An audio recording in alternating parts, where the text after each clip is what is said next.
اعوذ باللہ من الشیطان الرجیم بسم اللہ الرحمن الرحیم ومن يقنت منكن لله ورسوله وتعمل صالحا نؤتها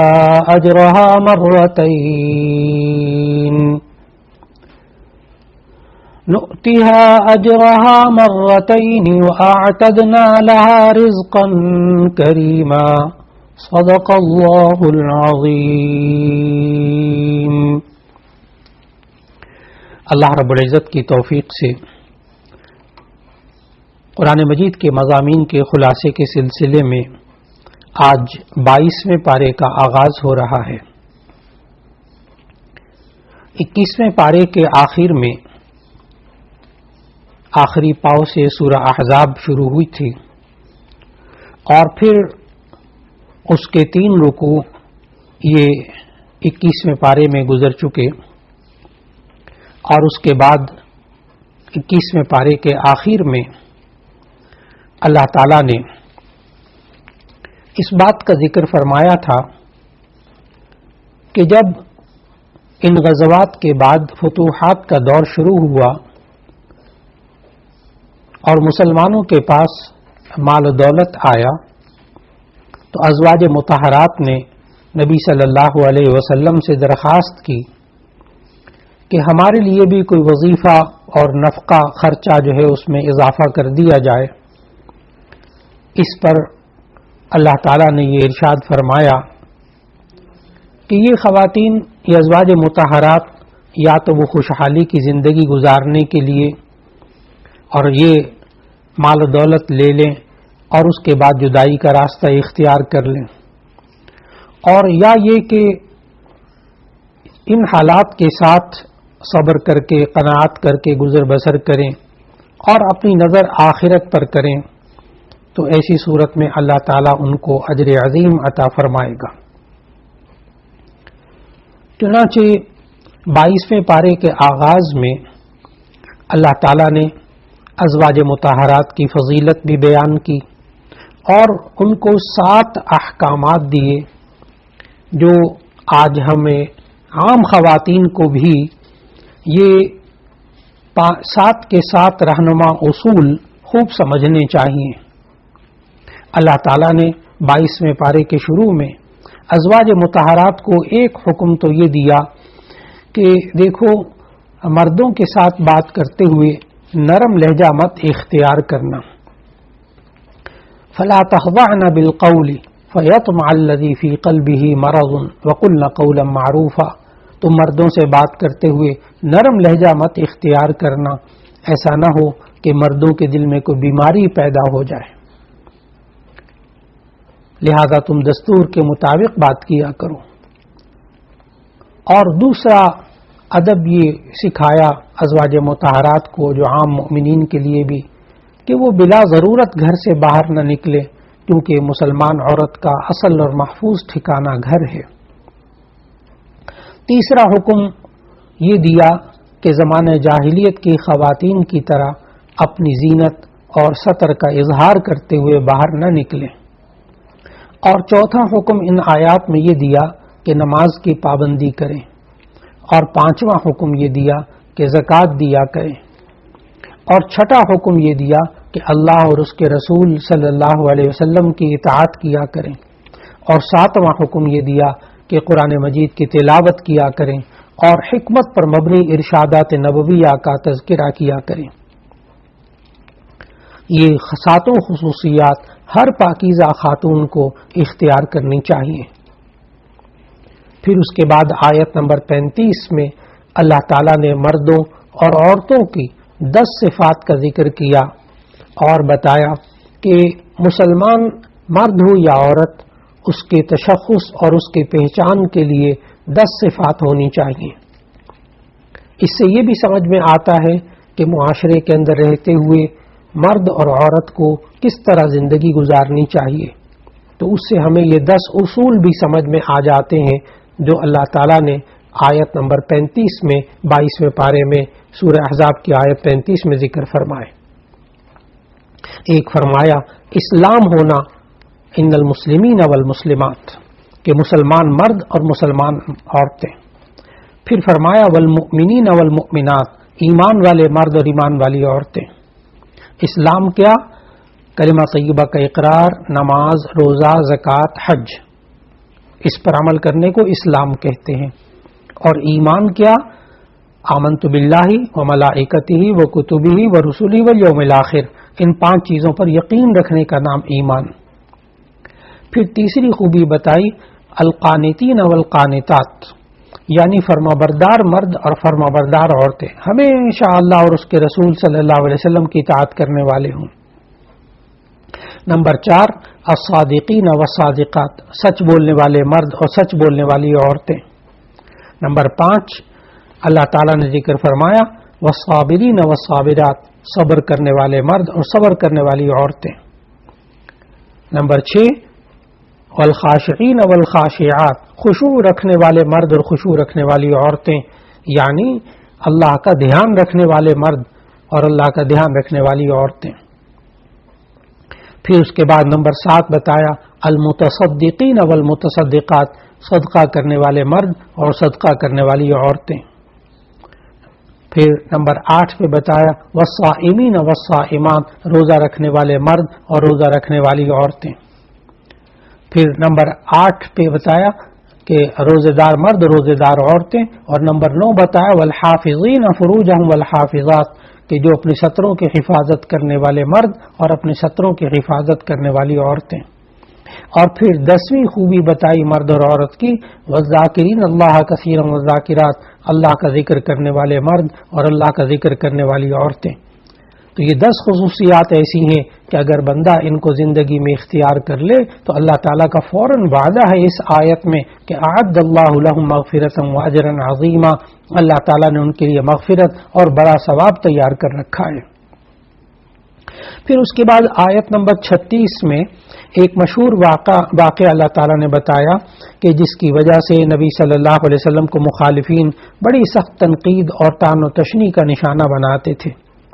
اور وہ یہ ہوا کہ نبی صلی اللہ علیہ وسلم نے ایک لڑکے کو متبنہ بنایا، یعنی حضرت زید ابن حارثہ رضی اللہ تعالی عنہ کو بیٹا بنایا، منہ بولا بیٹا. اور نبی صلی اللہ علیہ وسلم کی ایک پھوپھی زاد بہن تھی، ان کا نام تھا حضرت زینب رضی اللہ عنہا. تو نبی صلی اللہ علیہ وسلم کی پھوپھی زاد بہن کا نکاح جو ہے وہ حضرت زید ابن حارثہ سے ہو گیا، لیکن ان کے درمیان نباہ نہ ہو سکا، ان کے درمیان جدائی ہو گئی. تو اللہ تعالیٰ کے حکم سے خود نبی صلی اللہ علیہ وسلم نے حضرت زینب رضی اللہ عنہا سے نکاح کر لیا. اس پر بہت شور ہوا کہ نبی صلی اللہ علیہ وسلم نے اپنے منہ بولے بیٹے کی بیوی سے شادی کر لی، کیونکہ زمانہ جاہلیت میں یہ نکاح ناجائز تھا، حرام سمجھا جاتا تھا. اللہ تعالیٰ نے پھر آیت نمبر 37 میں بتایا کہ یہ نکاح ہم نے خود کروایا، یعنی اللہ نے حکم دیا تو نبی صلی اللہ علیہ وسلم نے کیا تاکہ یہ غلط تصور ختم ہو جائے. کیونکہ جو متبنہ منہ بولے بیٹے کی جو مطلقہ بیوی ہوتی ہے یا متبنہ جس سے شادی کر لیتا ہے وہ اس پالنے والے شخص کے ساتھ حرام نہیں ہوتی. چنانچہ نبی صلی اللہ علیہ وسلم کے جو منہ بولے بیٹے تھے ان کی جو بیوی حضرت زینب تھی وہ ان کے لیے حرام نہیں تھی. اللہ تعالیٰ نے یہ حکم بدل دیا، اللہ تعالیٰ نے اس رسم و رواج کو ختم کیا. تو اس سے معلوم ہوا کہ نبی صلی اللہ علیہ وسلم نے جو حضرت زید ابن حارثہ رضی اللہ تعالیٰ عنہ کی بیوی اپنی حقیقی پھوپھیزاد بہن حضرت زینب سے شادی کی، یہ اللہ تعالیٰ کے حکم کے مطابق، اور یہ بالکل درست کام. پھر اسی طرح متبنہ کے بارے میں یعنی منہ بولے بیٹے کے بارے میں اللہ تعالیٰ نے ہمیں سورہ احزاب میں اور بھی احکامات دیے.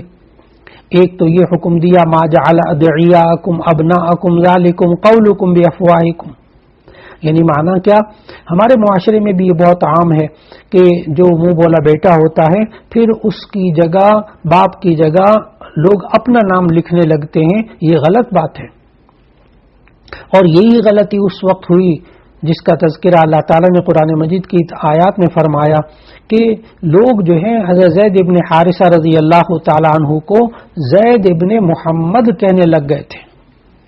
تو اللہ تعالیٰ نے بات کو بالکل کاٹ دیا کہ نہیں، ان کو زید ابن محمد نہ کہیں، بلکہ ان کے والد کا نام جو حارثہ تھا اسی نام سے پکاریں، زید ابن حارثہ کہا جائے، اور یہ تمہارے کہنے سے ان کا بیٹا نہیں بنے گا۔ معلوم ہوا منہ بولا بیٹا متبنا، اس کے باپ کے طور پر اصلی باپ ہی کا نام لکھنا چاہیے۔ پھر اس کے بعد اللہ تعالیٰ نے آیت نمبر 40 سے نبی صلی اللہ علیہ وسلم کی امتیازی خصوصیات بتائیں، اور ان خصوصیات میں سے ایک اہم خصوصیت اللہ تعالیٰ نے یہ بتائی کہ ما کان محمد ابا احد من رجالکم، کہ نبی صلی اللہ علیہ وسلم تم مردوں میں سے کسی کے باپ نہیں ہیں۔ ظاہر ہے کہ لوگ زید ابن محمد کہنا شروع ہو گئے تھے۔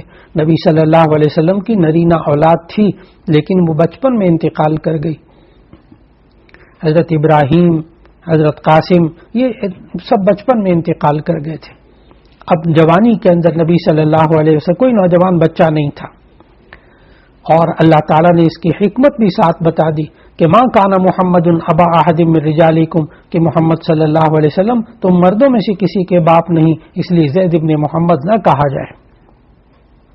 اور حکمت کیا تھی کہ جس طرح پہلے ہوتا تھا کہ جب باپ اگر نبی ہے تو آگے بیٹا بھی شاید نبی ہو جائے، تو اللہ تعالیٰ نے نبی صلی اللہ علیہ وسلم کے آگے نرینہ اولاد رکھی نہیں، اور فوراً آیت میں فرمایا وَلَٰكِن رسول اللہ وخاتم النبیین۔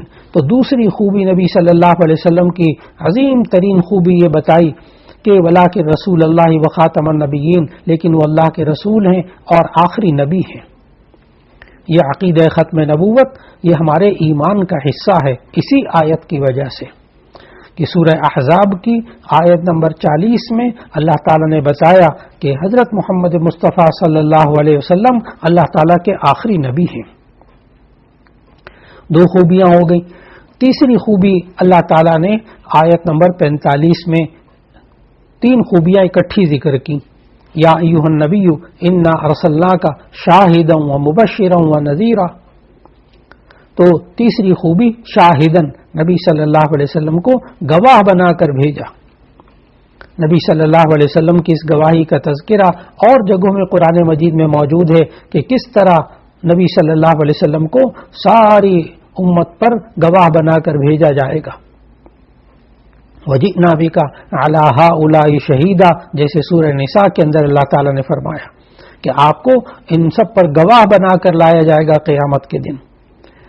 اور چوتھی خوبی ان آیات میں نبی صلی اللہ علیہ وسلم کے امتیازی وصف بتایا گیا، وہ مبشرن، خوشخبری دینے والا۔ نبی صلی اللہ علیہ وسلم خوشخبری دینے والے بنا کر بھیجے گئے۔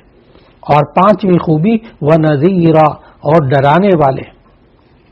ایک ڈرانا ہوتا ہے صرف دہشت کا خوف، ڈر، اس سے ترجمہ پورا نہیں ہوتا۔ مفسرین نے لکھا کہ نذیرہ کا معنی ڈرانے والا، اس کا مفہوم تب پورا ہوگا جب یوں بات کہی جائے کہ برے انجام سے آگاہ کرنے والا، برے انجام سے ڈرانے والا، کہ دیکھو اگر یہ کام نہیں کرو گے اور اس طرح تم اللہ کی اطاعت نہیں کرو گے تو ایسی صورت میں تم جہنم میں جاؤ گے، یہ نذیرن کا مفہوم ہے۔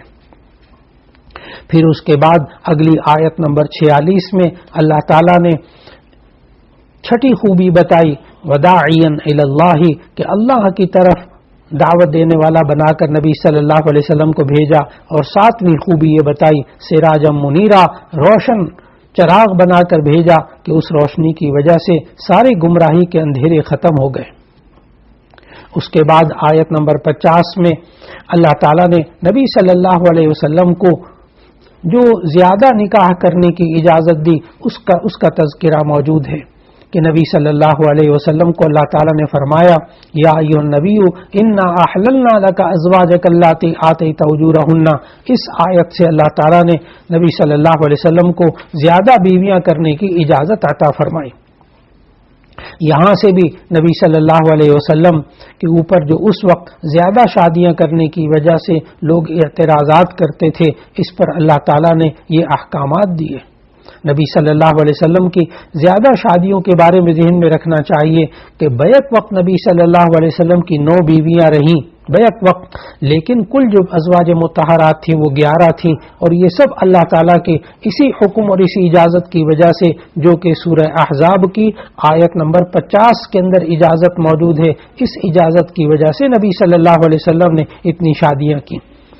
اور پھر اس کے بعد اللہ تعالیٰ نے ہمیں اس سورہ احزاب کے اندر جو آیت نمبر 53 سے آیت نمبر 55 تک کچھ آداب بتائے جو کہ زمانہ جاہلیت میں وہ لوگ اس سے ناآشنا تھے. آیت نمبر 53 سے آیت نمبر 55 تک 3 آداب اللہ تعالیٰ نے بتائے جو کہ خطاب تو نبی صلی اللہ علیہ وسلم کو ہے لیکن مراد اس سے عام ہے. عام لوگوں کو بھی اس بات کا خیال کرنا چاہیے. ایک ادب تو یہ بتایا ان آیات میں کہ کسی کے گھر میں اجازت لیے بغیر داخل نہ ہوا کرو، اور دوسرا ادب یہ بتایا کہ اگر کھانے کی دعوت میں تمہیں بلایا جائے تو کھانے سے فارغ ہو کر اٹھ جایا کرو، باتوں میں مشغول ہو کر صاحب خانہ کا وقت مت ضائع کیا کرو. اور تیسرا جو ہے وہ یہ فرمایا کہ غیر محرم خواتین سے کوئی چیز مانگنے کی ضرورت آئے تو پس پردہ مانگا کرو، بلا حجاب ان کے سامنے نہ آیا کرو. پھر اس کے بعد بتایا ان آیات میں کہ البتہ اپنے محارم کے سامنے عورت کو بے پردہ آنے کی اجازت ہے، کہ جو محرم ہوتا ہے اس سے پردہ نہیں ہوتا. پھر اس کے بعد آیت نمبر 56 میں اللہ تعالیٰ نے ازواج مطہرات کی فضیلت بیان کرنے کے بعد، نبی صلی اللہ علیہ وسلم کے اوصاف امتیازی بیان کرنے کے بعد ایک اہم ترین نبی صلی اللہ علیہ وسلم کا وصف بیان فرمایا. اور اللہ تعالیٰ نے آیت نمبر 56 میں فرمایا ان اللہ وملائکتہ یصلون علی النبی یا ایھا الذین آمنوا صلوا علیہ وسلموا تسلیما، کہ بے شک اللہ تعالیٰ اور فرشتے نبی صلی اللہ علیہ وسلم پر درود بھیجتے ہیں، اے ایمان والو تم بھی نبی صلی اللہ علیہ وسلم پر درود و سلام بھیجو. لہذا ہم جب صلی اللہ علیہ وسلم کہتے ہیں تو اللہ تعالیٰ کے اس حکم پر عمل کرتے ہیں کہ اللہ تعالیٰ ان پر رحمت نازل فرمائے اور سلامتی نازل فرمائے. پھر اس کے بعد نبی صلی اللہ علیہ وسلم کا یہ مقام بیان کرنے کے بعد آیت نمبر 57 سے اللہ تعالیٰ نے ارشاد فرمایا جس میں نبی صلی اللہ علیہ وسلم کی ناموس اور عزت کی حفاظت کا حکم دیا کہ کس طرح ہمیں اللہ تعالیٰ کے نبی رسول صلی اللہ علیہ وسلم کی عفت اور عصمت کے ساتھ ساتھ نبی صلی اللہ علیہ وسلم کی ناموس رسالت اس پر بھی ایمان رکھنا اور اس کے مطابق اپنی زندگی گزارنا نہایت ضروری ہے.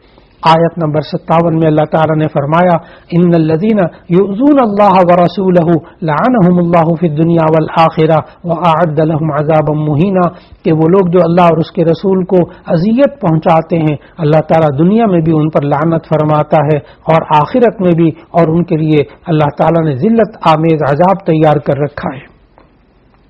یہ وہی آیت ہے کہ جس سے تحفظ ناموس رسالت کا قانون سامنے آیا. پھر اس کے بعد آیت نمبر 59 میں اللہ تعالیٰ نے امہات المؤمنین پر حجاب کی فرضیت کا حکم نازل کیا، اور یہ حکم عام خواتین کے لیے بھی ہے. پہلے امہات المؤمنین پر حجاب کی فرضیت کا حکم نازل ہوا تھا، پھر عام طور پر اب ہر مسلمان خاتون پر پردہ لازم ہے. اور حجاب کی ان شرعی شرائط کو ذہن میں رکھنا چاہیے کہ حجاب ایسا ہو کہ پورے بدن کو چھپا لے، اور اس کے ساتھ ساتھ اتنا باریک کپڑا نہ ہو کہ جس سے جسم نظر آئے، اور اس ایسی صورت میں جو اور آداب نبی صلی اللہ علیہ وسلم نے بتائے پردے کے ان کو بھی اختیار کرنا لازم ہوتا ہے.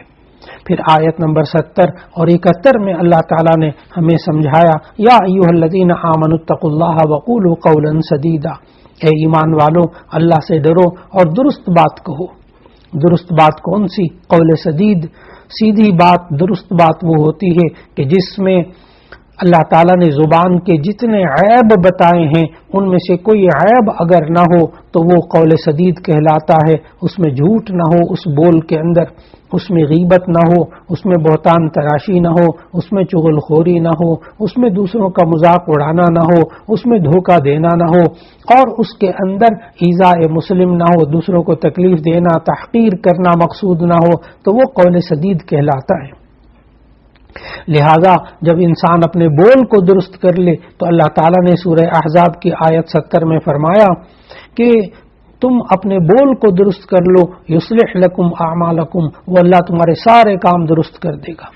پھر اللہ تعالیٰ نے آیت نمبر 71 میں بتایا کہ انسان آج کامیاب زندگی گزارنا چاہتا ہے، لیکن کامیابی کا معیار ہر انسان کے ذہن میں مختلف ہوتا ہے۔ اللہ نے جو کامیابی کا معیار بتایا، فرمایا من یطع اللہ ورسولہ فقد فاز فوزا عظیما، جو اللہ اور اس کے رسول صلی اللہ علیہ وسلم کی اطاعت کرتا ہے، کہنا مان کر ساری زندگی گزارتا ہے، وہی لوگ کامیاب ہوتے ہیں۔ پھر اس کے بعد اللہ تعالیٰ نے سورہ احزاب کے آخر میں فرمایا کہ یہ جو قرآن مجید ہے، یہ اللہ تعالیٰ کے احکامات، یہ اللہ تعالیٰ اس امانت کو بندوں کے سپرد کرنا چاہتا تھا، لیکن اللہ تعالیٰ نے اس امانت کو پہلے آسمانوں اور زمین اور پہاڑوں پر بھی اس امانت کو نازل کرنے کا ہوگا۔ تو اللہ تعالیٰ نے فرمایا کہ اس امانت کا بوجھ اٹھانے سے آسمانوں، زمین اور پہاڑوں نے بھی انکار کر دیا، اس لیے کہ ان کے اندر یہ بوجھ اٹھانے کی صلاحیت نہیں تھی۔ اللہ تعالیٰ نے انسان کو عقل و فکر اور خیر و شر کے درمیان تمیز کرنے کی صلاحیت عطا فرمائی تھی کہ اس انسان نے اس امانت کے بوجھ کو اٹھا لیا۔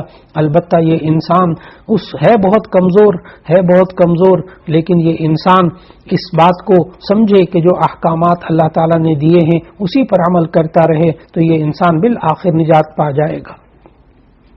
اسی کے ساتھ سورہ احزاب کا اختتام ہوا اور سورہ سبا پھر اس کے بعد اس کا آغاز ہوا۔ سورہ سبا یہ قرآن مجید میں ترتیب توقیفی، یعنی قرآن مجید کی ترتیب سے یہ سورت نمبر 34 ہے، اور نازل ہونے کے اعتبار سے یہ سورت نمبر 58 ہے۔ سورہ سبا مکی سورت ہے، اس میں کل 54 آیات ہیں اور 6 رکوع ہیں۔ اس سورت کا نام سورہ سبا اس لیے رکھا گیا کہ اس سورت میں ایک اہم قصہ اہل سبا کا بیان ہوا ہے، اس وجہ سے، جو کہ آیت نمبر 15 سے آیت نمبر 21 تک آ رہا ہے۔ سورہ سبا ان 5 سورتوں میں سے ایک سورت ہے جو الحمدللہ سے شروع ہوتی ہیں۔ اس سورت کے آغاز میں اللہ تعالیٰ کی حمد و ثنا ہے، پھر اللہ نے بتایا کہ وہی اللہ ہے جس نے ساری مخلوق کو پیدا کیا، پھر بتایا کہ وہی اللہ ہے جس نے اس کائنات کے نظام کو مستحکم کیا ہے اور اسے ہر چیز کی خبر ہے اور اس کا کوئی کام حکمت سے خالی نہیں ہے۔ پھر اس کے بعد مشرکین کے بارے میں بتایا کہ یہ مشرک لوگ دوبارہ جی اٹھنے اور مرنے کے بعد دوبارہ زندگی کا انکار کرتے ہیں، لیکن اے نبی صلی اللہ علیہ وسلم اپنے رب کی قسم کھا کر ان سے کہیں کہ قیامت آ کر رہے گی اور اللہ دوبارہ زندگی دے گا اور زندہ کر کے نیکوکاروں کو اچھا بدلہ اور برے لوگوں کو سزا دے گا۔ پھر اس کے بعد کی آیات نمبر 10 اور 11 میں اللہ تعالیٰ نے پھر سلیمان علیہ السلام اور داؤد علیہ السلام کا ذکر کیا۔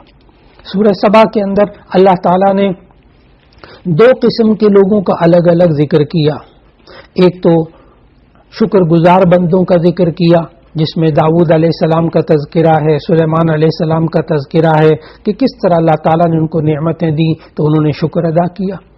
اور دوسری طرف ناشکرے لوگوں کا ذکر ہے، یعنی اہل سبا کا ذکر ہے جن کو اللہ تعالیٰ نے نعمتیں دی اور انہوں نے ناشکری کی۔ چنانچہ سب سے پہلے حضرت داؤد علیہ السلام کا ذکر اللہ تعالیٰ نے آیت نمبر 10 اور 11 میں کیا۔ ایک تو یہ بتایا کہ اللہ تعالیٰ نے داؤد علیہ السلام کو کمال کی آواز دی تھی، صوتی جمال عطا فرمایا تھا، اور دوسرا ان کا معجزہ یہ تھا کہ حضرت داؤد علیہ السلام جب اللہ کی تسبیح کرتے تھے تو پہاڑ اور پرندے بھی ان کے ساتھ تسبیح کرتے تھے اللہ کی۔ پھر تیسرا بتایا کہ داؤد علیہ السلام جب زبور پڑھتے تھے تو جو جانور ان کی قرأت سنتا تھا اس جانور پر گریہ طاری ہو جاتا تھا۔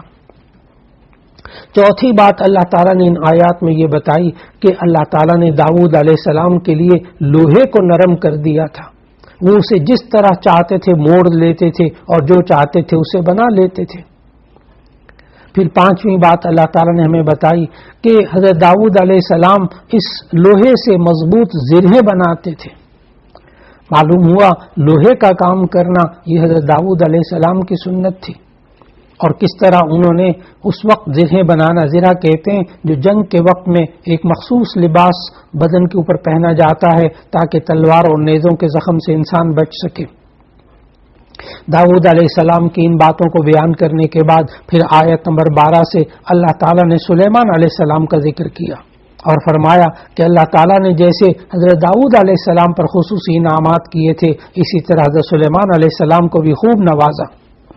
سلیمان علیہ السلام کو پہلی خوبی اور پہلا معجزہ تو یہ دیا گیا کہ انہیں اللہ تعالیٰ نے پرندوں کی زبان سکھائی تھی، وہ پرندوں کی زبان سمجھ لیتے تھے، پرندے ان کی زبان سمجھ لیتے تھے۔ اور پھر اس کے بعد دوسری چیز اللہ تعالیٰ نے ان کو یہ عطا فرمائی کہ تانبا بہتے ہوئے چشمے کی شکل اختیار کر دیتا اور اس سے جو چاہتے تھے وہ آسانی سے بنا لیتے تھے۔ اور تیسرا یہ کہ جنات حضرت سلیمان علیہ السلام کے تابع تھے، ان سے آپ تعمیرات اور ایک چیز کو دوسری جگہ منتقل کرنا، اس تک کا کام جنات سے لے لیتے تھے، جنات ان کے تابع تھے۔ چوتھی چیز اللہ تعالیٰ نے ان آیات میں بتائی کہ ان کے لیے ہوا کو بھی مسخر کر دیا تھا، ہوا بھی ان کے حکم کے تابع تھی۔ اور پانچویں چیز یہ بتائی کہ ایک ہوائی تخت تھا جو 2 ماہ کی مسافت تھوڑے سے وقت میں طے کر لیتا تھا۔ یہ سب کی سب اللہ تعالیٰ نے عقل کو حیران کر دینے والے نعمتیں حضرت سلیمان علیہ السلام کو اللہ تعالیٰ نے عطا فرمائیں۔ لیکن اللہ تعالیٰ نے فرمایا یہ داؤد اور یہ سلیمان علیہ السلام، یہ دونوں کے دونوں اللہ تعالیٰ کے ان بندوں میں سے تھے جو شکر کرنے والے تھے، لیکن عام طور پر لوگ بہت کم شکر ادا کرتے ہیں۔ پھر اس کے بعد آیت نمبر 15 سے اللہ تعالیٰ نے اہل سبا کا قصہ ذکر کیا۔ سورہ سبا کی آیت نمبر 15 سے اللہ تعالیٰ نے ہمیں بتایا کہ کس طرح اللہ تعالیٰ نے ان کو نعمتیں عطا فرمائی تھیں، کہ اہل سبا پر اتنی نعمتیں اللہ تعالیٰ نے ان آیات میں فرمائی۔ نمبر 1، اہل سبا کو کشادہ رزق دیا ہوا تھا۔ نمبر 2، صحت مند آب و ہوا دی ہوئی تھی۔ نمبر 3، زرخیز زمین دی ہوئی تھی۔ نمبر 4، پھلدار باغات، اللہ نے خوب پھل دینے والے باغات دیے تھے۔ اور نمبر 5، یہ طویل مسافت تھی جس کے دونوں طرف باغات تھے، اتنا اللہ تعالیٰ نے ان کو نوازا۔ نمبر 6، نہ وہاں ان کو گرمی ستاتی تھی نہ دھوپ ستاتی تھی، ایسا عظیم سایہ اللہ نے دیا ہوا تھا۔ نمبر 7، ان لوگوں کو بھوک بھی پریشان نہیں کرتی تھی، خوب کھانے پینے کو تھا وافر مقدار میں، اتنے وہ مالدار لوگ تھے۔ اور 8ویں نعمت اللہ نے ایسی بتائی، فرمایا کہ اس قوم کو اللہ نے ایک ایسی صلاحیت دی تھی کہ انہوں نے پانی ذخیرہ کرنے کے لیے ڈیم بنایا ہوا تھا، جسے سد معارب کے نام سے یاد کیا جاتا ہے۔ اللہ تعالیٰ نے بتایا کہ کس طرح یہ اہل سبا، قوم سبا جو تھی، وہ کس طرح یمن کے قریب یہ قوم تھی اور اس نے ڈیم بنایا تھا۔ اور ڈیم بھی کیا کہ وہ پہاڑوں کی طرف سے جو پانی آتا تھا اس کو یہ جمع کر لیتے تھے اور آگے اس کو استعمال کر کے انہوں نے صحرا کو زرخیز بنا دیا تھا۔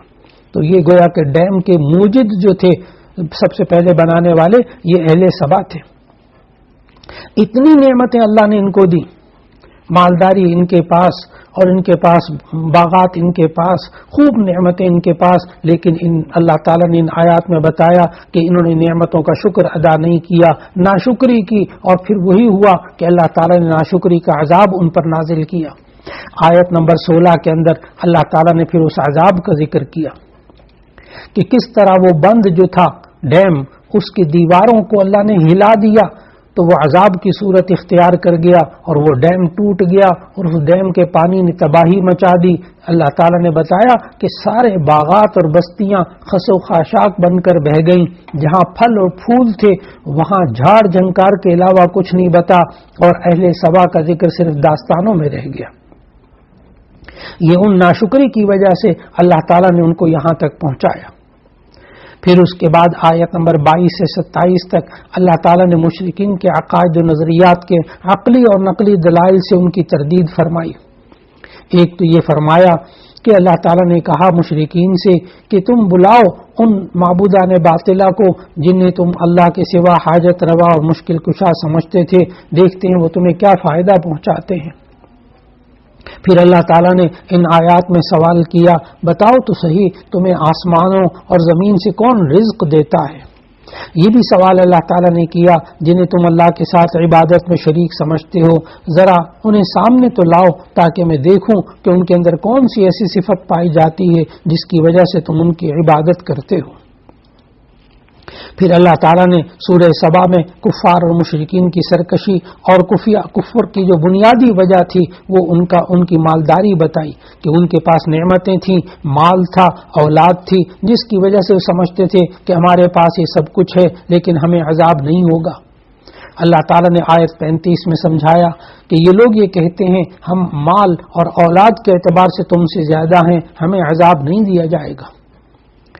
پھر اللہ تعالیٰ نے سمجھایا کہ آخرت کے معاملے کو وہ دنیا میں قیاس کرتے ہیں، جیسے کسی کو پاس دنیا آ جائے، خوشحالی آ جائے، مال و دولت آ جائے، خوب جناب اولاد ہو، بڑا خاندان ہو، تو سمجھتے ہمیں کوئی نقصان نہیں پہنچا سکے گا۔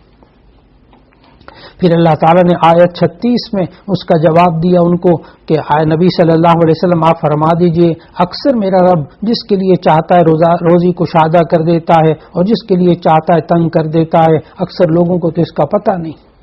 پھر آیت نمبر 46 میں اللہ تعالیٰ نے فرمایا نبی صلی اللہ علیہ وسلم کے لیے کہ دیکھو یہ صرف اپنے مال کی وجہ سے اور مالداری اور اچھے خاندان کی وجہ سے نبی صلی اللہ علیہ وسلم کا مذاق اڑاتے ہیں، لیکن آیت 46 میں اللہ تعالیٰ نے نبی صلی اللہ علیہ وسلم کو خطاب کر کے فرمایا آپ ان سے فرما دیجئے میں تمہیں ایک بات کی نصیحت کرتا ہوں، تم اللہ کے لیے دو اور اکیلے اکیلے مستعد ہو جاؤ، پھر غور کرو، یعنی تمہارے ساتھی نبی صلی اللہ علیہ وسلم میں کوئی نعوذ باللہ جنون کی کیفیت نہیں ہے، وہ تو تمہیں صرف سخت عذاب سے ڈرانے والے ہیں۔ اور پھر اس کے بعد اس سورہ سبا کے آخر میں اللہ تعالیٰ نے فرمایا کہ وہ لوگ کہ جو آخرت میں ایمان قبول کرنا چاہیں گے لیکن ان کے درمیان اس وقت جب کہ یہ قیامت قائم ہو جائے گی اور اس وقت کسی کا ایمان قبول نہیں کیا جائے گا، یہ لوگ ایمان سے اس وقت محروم رہیں گے۔ اس قیامت کے قائم ہونے سے پہلے موت سے پہلے یہ انسان اگر ایمان لے آئے گا تو اس کے ایمان کا کچھ فائدہ ہوگا۔ اس کے بعد 22ویں پارے میں سورہ فاطر کا آغاز ہو رہا ہے۔ سورہ فاطر یہ ترتیب توقیفی کے اعتبار سے 35ویں سورت ہے، اور یہ سورت فاطر جو ہے یہ مکی سورت ہے، اس کی کل 45 آیات ہیں اور 5 رکوع ہیں۔ لفظ فاطر یہ قرآن مجید کی اس سورت کے اندر پہلی آیت میں موجود ہے، الحمدللہ فاطر السماوات والارض۔ فاطر کا معنی ہوتا ہے آسمان اور زمین کو پیدا کرنے والا۔ یہ الحمدللہ سے شروع ہونے والی 5ویں سورت ہے۔ اس صورت میں اللہ تعالیٰ نے توحید باری تعالیٰ کی دلیل دی اور اس پر دعوت بھی دی اور شرک کی بنیادوں کو ختم کرنے کے لیے اصول بتائے، اور پھر اس کے بعد اللہ تعالیٰ نے ان آیات میں بتایا کہ یہ تمام جہان انسانوں اور فرشتوں اور جنات کو پیدا کرنے والا اللہ ہے۔ پھر اللہ نے دلائل دیے کہ وہی اللہ جو بارش سے مردہ زمین کو زندہ کرتا ہے اور رات اور دن کو ایک دوسرے کے بعد لاتا ہے، اور پھر انسان مختلف مرحلوں سے گزرنے کے بعد مر جاتا ہے، اس کو دوبارہ اللہ ہی زندہ کرے گا۔ پھر اللہ تعالیٰ نے بتایا کہ ایمان اور کفر کے درمیان ایسا ہی ہے جیسے کہ ایک بینا اور نابینا شخص ہو، ایک زندہ اور مردہ شخص ہو، ایک ظلمات اور نور کی شخص حالت ہو، یا دھوپ اور چھاؤں برابر نہیں ہو سکتے، اس طرح مومن اور کافر بھی برابر نہیں ہو سکتے۔ پھر اللہ تعالیٰ نے سورہ فاطر میں قدرت کی نشانیاں بتائیں کہ یہ رنگ رنگ پھول، یہ سفید اور سرخ اور سیاہ پہاڑ اور مختلف رنگوں، زبانوں اور مزاجوں والے انسان، اور یہ ہزاروں قسم کے پرندے اور مچھلیاں اور حشرات الارض، یہ سب اللہ تعالیٰ کے پیدا کردہ ہیں۔ پھر اس کے بعد اللہ تعالیٰ نے ہمیں اس سورہ فاطر کے اندر نبی صلی اللہ علیہ وسلم کی امت کی فضیلت بتائی۔ فرمایا کہ قرآن نازل ہونے کے بعد امت 3 گروہوں میں تقسیم ہو گئی، فمنہم ظالم لنفسہ، ایک وہ گناہگار مسلمان ہیں جن کے گناہ ان کی نیکیوں سے زیادہ ہیں، لیکن ایک وہ ہیں جو میانہ رو ہیں، مقتصد یعنی میانہ رو جن کی نیکیاں اور برائیاں برابر ہیں، اور تیسرا بتایا سابق یعنی وہ سچے مومن جو عبادت اور اطاعت میں دوسروں سے سبقت لے گئے۔ تینوں کا آخری اور ٹھکانہ اللہ تعالیٰ نے بتایا کہ چونکہ یہ مومن ہیں، ایمان والا شخص اپنے ایمان کی وجہ سے بہرحال جنت میں جائے گا، اور جو گناہ انہوں نے کیے ہیں ان کا خمیازہ وہ بھگتیں گے اگر توبہ نہیں کی ہوگی۔ پھر اس کے بعد سورہ یاسین کا آغاز ہوتا ہے۔ سورہ یاسین کے ابتدائی رکوع یہ 22ویں پارے میں ہے، اور اس کا جو باقی حصہ ہے وہ 23ویں پارے میں ہے۔ انشاءاللہ العزیز 23ویں پارے کے خلاصے میں پھر سورہ یاسین کا خلاصہ بھی ذکر کیا جائے گا۔ وآخر دعوانا ان الحمد للہ رب العالمین۔